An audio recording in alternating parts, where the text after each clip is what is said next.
Dans cette leçon, nous allons découvrir ce que sont les nombres relatifs. Jusqu'en sixième, les nombres que l'on utilise sont des nombres positifs. On peut les écrire avec un signe plus, soit sans signe. Et c'est vrai que ça soit en primaire ou en classe de sixième, lorsqu'on veut travailler avec le nombre 5, on ne met pas le signe plus. Mais en réalité, 5 c'est un nombre positif, et si on le souhaite, on peut mettre son signe devant le nombre, c'est-à-dire plus 5. Les nombres positifs sont tous les nombres qui sont supérieurs ou égaux à 0. Donc plus 5, 2, plus 1,5, 102,65 sont des nombres positifs. Mais il existe aussi des nombres négatifs.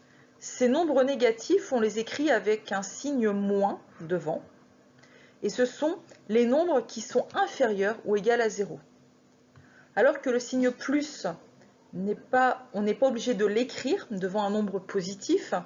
Par contre, il est obligatoire de mettre un signe moins devant les nombres négatifs. Donc moins 1,5, moins 10, moins 14,58 sont des nombres négatifs. Le seul nombre qui est à la fois positif et négatif, c'est 0. On ne met pas de signe devant le 0. Ce nombre étant à la fois positif ou négatif, on pourrait écrire plus 0 ou moins 0, mais par convention, nous écrivons tout simplement 0. Les nombres relatifs, qu'est-ce que c'est? Eh bien, les nombres relatifs, c'est l'ensemble des nombres positifs et négatifs. Alors, ces nombres relatifs, nous pouvons les placer sur une droite graduée.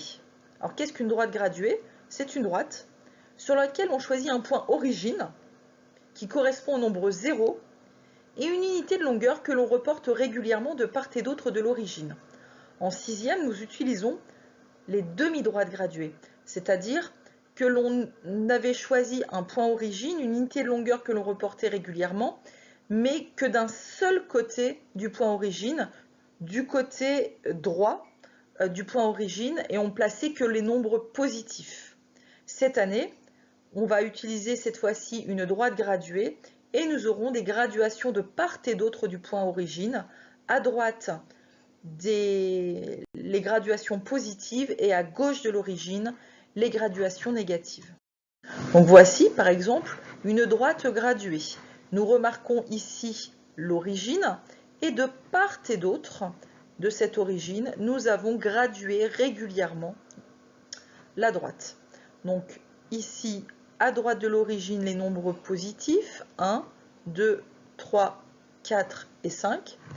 Et à gauche du point origine, moins 1, moins 2, moins 3, et puis après il y aurait moins 4, moins 5, moins 6.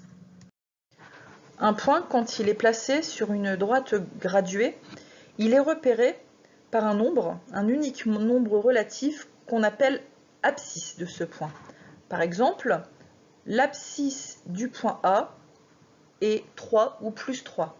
L'abscisse du point B est 5 ou plus 5. L'abscisse du point C est moins 2 et l'abscisse du point D est moins 3. Dernière chose, la distance entre l'origine et un point de la droite, c'est ce qu'on appelle la distance à 0. Par exemple, la distance à 0 de A, c'est 3. La distance à 0 du point B, c'est 5. La distance à 0 du point C, c'est 2. Et la distance du point D, la distance à 0 du point D, c'est 3.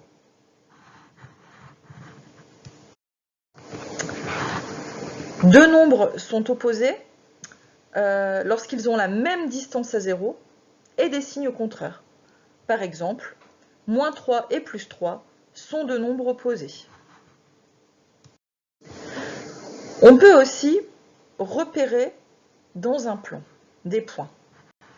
Alors d'abord, ce qu'on appelle un repère orthogonal, c'est un repère qui est constitué de deux droites perpendiculaires, deux droites qui sont graduées, et les deux droites graduées ont la même origine.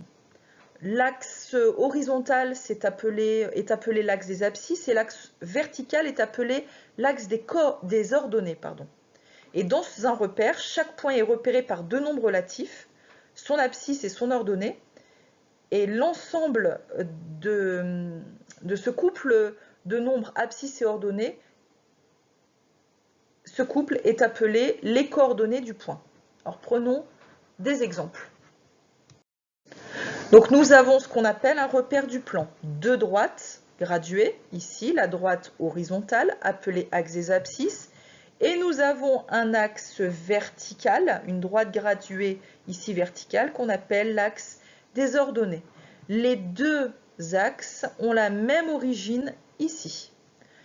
Donc sur l'axe des abscisses, à droite, ici nous avons les nombres positifs, 0, 1, 2, 3, 4, 5, 6, 7, et à gauche, sur l'axe des abscisses, les nombres négatifs. Maintenant, sur l'axe des ordonnées, en haut, nous avons les nombres positifs, et en bas, nous avons les nombres négatifs.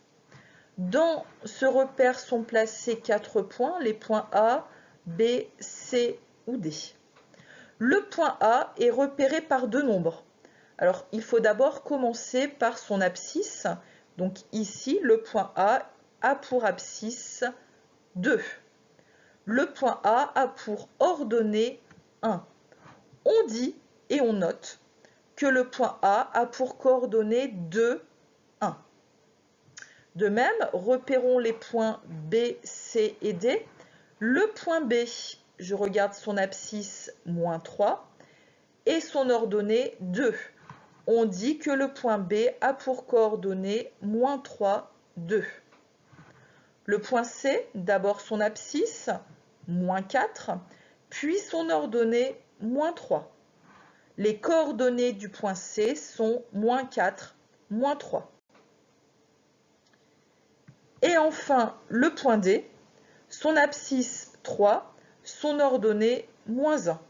Les coordonnées du point D sont 3, moins 1. Maintenant, terminons par la comparaison de nombres relatifs.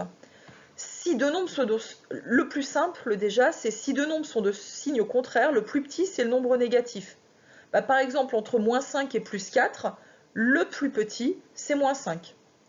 Entre moins 1 et plus 100, le plus petit c'est le nombre négatif, moins 1. Par contre, si deux nombres sont négatifs, le plus petit, c'est celui le plus éloigné de 0, c'est-à-dire celui qui a la plus grande distance à 0. Entre moins 450 et moins 204, qui sont tous les deux nombres négatifs, le plus petit, c'est moins 450, parce que moins 450 est plus loin de 0 que moins 204.